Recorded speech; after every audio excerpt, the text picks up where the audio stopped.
because we just want to win. So there's a lot of people that are like, you know what? Like, let's go find the safest white boy we can find. I mean, I'm just saying. Those are the callers that we're hearing. We're hearing people. No, for real. A white man.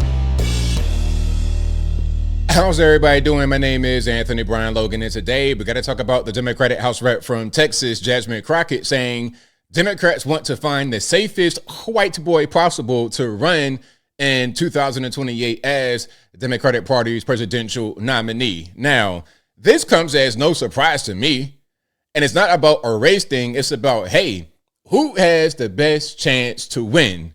Now, we're talking about black folks on the Democratic side. Tell me the black person who can actually win in 2028. Tell me, do we have a Barack Obama waiting to descend down from the sky and save the Democrats? I don't think so. I think the whole hope and change movement has run its course. It's come and it's gone. It's over with. It's no more. It ain't going to come back. So who is going to replace Barack Obama with their energy? Who will be able to succeed that is a black person or even a non-white in 2028? I think we all know who the guy is, who the main person is on the Democratic side of the aisle. And spoiler alert, it's Gavin Newsom.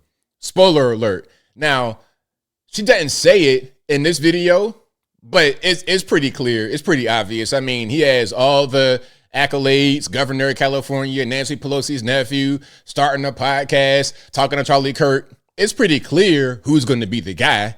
And there's a reason why it's him and nobody else. And before I get into that, let's get to the actual clip here. If you want to see this clip in full without my commentary, link as always will be in the description. If you're on IG, Facebook, etc., visit the link in the bio, go to the corresponding article on the website. But without further ado, let's go ahead and roll it. It is this fear that the people within the party, within the primary system, will have about voting for a woman, because every time we voted for a woman, we've lost so far. That's correct. I mean, look, you had Hillary Clinton. She got beat by Donald Trump. When Donald Trump ran for president, people thought it was a joke. It's like, this guy, he's going to become the president. And he did. Not once, but twice. Won it 3 times, in my humble opinion. But that's a different story, and I digress. She got stomped out. And she also lost to Barack Obama in the 2008 primary. Then you bring in Kamala Harris in 2024, which was a complete dumpster fire. She got stomped completely into wine. So I don't think a woman has a chance of winning the presidency in this country. Vice president, senator, governor, something like that, okay. President, no. And I think that that's a natural fear because we just want to win. So there's a lot of people that are like, you know what? Like, let's go find the safest white boy we can find. I mean, I'm just saying. Those are the callers that we're hearing. We're hearing people. No, for real. A white man's got to do it. We're getting those callers. It's not even about racism or anything like that. It's about what makes the most sense. Okay. Y'all done already used up the whole black thing with Barack Obama. You've already used that up. Then you try to run women and LGBTs and whatnot.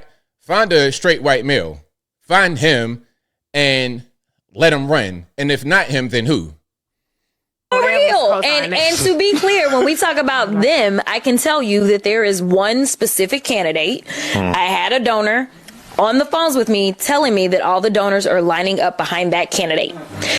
If you're a donor, it's kind of like gambling. And when you give money, you want it to pay off. That's a different story as far as what you're going to get in return, but I digress. But if you're a donor giving money, you want the person you donate to have the best chance to win. So if it's not Gavin Newsom, then who would you put your money behind? If you were a Democratic donor, what would you do in this situation? So I can tell, and I can tell you it's not a black person nor woman. Okay. So like it is, they have, quote unquote, they have chosen. And when I say they, it's the same donors that most likely had their opinions about Joe Biden and move. So like that would be the they that I would talk about. So when you say their opinions about Joe Biden, are they the ones who said that Joe Biden should not run because he's 100 million years old and they wanted to have Kamala instead? Or did they not want Joe or Kamala and they wanted somebody else, but they wound up with Kamala, who of course lost, which would have been a big L for the donors, the very thing they were trying to avoid? Here is what I want people to understand. is I do absolutely agree with Malcolm when he talks about not ceding your power. At the end of the day, don't give up your power. People fail to recognize how unique Trump is. They continue to say, well, we lost. Well, they both lost to Trump. Trump, who is a misogynist. Trump, who is going to ramp up the misogynist in the first place. Because let's pause for a second. Now, you could call Trump names, all this other obs, and ish you want to say. That's totally fine. The obs, the obics, and is, whatever, it doesn't matter. The reality is that he's the president. So what you going to do? Because that's what he does. He is disrespectful. Like right now, he still doesn't know how to deal with me. Because if you punch me, I'm punching back, okay? So like, here's the deal. I mean, Jasmine Crockett, her role right now in the Democratic Party is to go on podcasts, to go to dinners, anywhere where they could put a mic in front of her. That's her role, to talk, to push the Democratic Party's ideology to regular everyday people. She has a gift of speaking. Now, I'm not going to say that she's the most eloquent speaker ever. It doesn't really matter. Getting in front of a microphone, being able to speak without stuttering, stammering, in front of a crowd, having confidence, that is a skill that not everyone has. It doesn't matter if she's ghetto, non-ghetto. That skill is a skill. Will it translate into success in the political world? I don't think so. Not anything beyond where she's at right now as a House rep. Now, I know he think he running again. But that ain't happening. I don't care what all is going on in this country. And I don't care how many things we won't say we are absolutely going to do. I am telling y'all with all confidence, he is not running for a third term. That is not a thing. Okay, so there's more to that, but that's the clip right there. Again, I'll link to it in the box. So check it out. I mean, it's clearly going to be Gavin Newsom, and I've been saying that for years. Now, I don't really want them to win, so, hey, I would like them to run, hey, matter of fact, run Jasmine Crockett, run her. Y'all like her so much. Run the AOC. Y'all love AOC. Oh, they love AOC. I think AOC is trying to become the vice president. I'm seeing her doing, little speaking tours and in front of her podium with a big crowd. It looks presidential, but she has no chance of being able to become the president. Listen, a lot of women have told me personally, in person, they say, you know what? I would never vote for a woman to be the president ever. I'm not going to do it because women, they're too indecisive, too fickle, they're too emotional. It's just too much. This is from women. It's not me. So when Jasmine Crockett says something about misogyny, is it misogyny or is it just saying, hey, you know what? I don't have confidence in a woman in this particular role. Now, if they're in other roles, they do well, maybe non-political, then it's okay.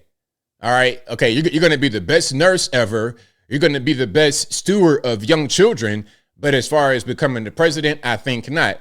And on the contrary, men, not very good stewards of young children, not very good kindergarten teachers, not very good at that kind of thing, where you got to be more emotionally in tune with another human being. Women do that well. Men, we organize our thoughts well. We make decisions quickly. We don't need to be going back and forth indecisive. That's what we do. And that's why you're going to have men who are the president. Women don't have much chance. And if you want a black person in the Democratic Party to run, whether it be male or female, who are you going to pick? Tell me the actual selection, because we got to do with reality. If you want someone to do a thing, that someone must exist. Barack Obama is not walking through that door. He's not. So who are you going to, Cory Booker? You want to pick him, a goofy, ridiculous idiot, probably gay, never been married, no kids? They had to put him with Rosario Dawson when he ran in 2020 to make it believable, and it didn't work. You're going to put Kamala up there. I know she's not black. Thank you for the comment. I appreciate it, but I know she's not black. But to the normies who don't know anything, she black enough. You saw what happened to her in 2020. Why would you do it to her again? Doesn't make any sense. Jasmine Crockett, I think not. Tell me the black person or the non-white person who has a chance. And even as far as white guys, Pete Buttigieg, I think not. Adam Schiff, one of these mouth breathers, the only one who has a chance is Gavin Newsom. That's it. And if you don't run him, you might as well just wave the white flag right now, because we have quite a few guys. You got JD Vance right there in the driver's seat, ready to take over when Trump is done. You got people like Marco Rubio. You got, in the future, potentially, my man from Florida, Byron Donalds. You have Vivek Ramaswamy. You have a lot of guys on the Republican side who could take over. And a matter of fact, as I close, I want to say this. If you're looking for women who could run, you have more on the Republican side than you do the Democratic side. You got Kristi Noem, potentially. You have Nancy Mace, potentially. You got quite a few on our side, but none on their side. And as simple as that. It's not about race. It's not about nothing other than who has the best chance to be able to win. And on their side, it's the white guy, Gavin Newsom. And I think I'll leave that right there for now. And what say you? What's your opinion about what Jasmine Crockett said? Or we got to find a safe white boy. Whatever your thoughts are, let me know in the comments below. You guys know where I'm at. Clearly, it's going to be Gavin. And if it's not, they're just not really thinking straight. Trying to pick a woman, it's just not going to work, because it's not about men hating women. It's not even about that. It's about women not wanting to have a woman be their leader. That's what it is. Even if the men said, yeah, I'm with it, the women are like, nope. The men are going to feel the same way that women feel for the most part on this issue, and it's just not going to happen.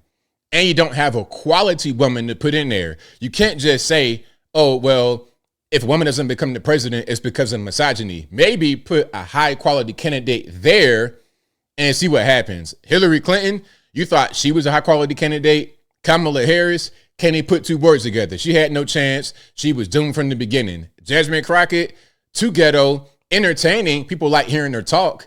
They love her. They love to hear her talk, or they hate watch. But that does not translate into a Democratic Party presidential nominee. That's not how that works at all. You're great for podcasts. You're great for content, but leader of this free world? Absolutely not. But whatever your thoughts are, please let me know in the comments below. And that's all I got to say for this video. If you like what you heard, please comment, rate, share, and subscribe. Peace.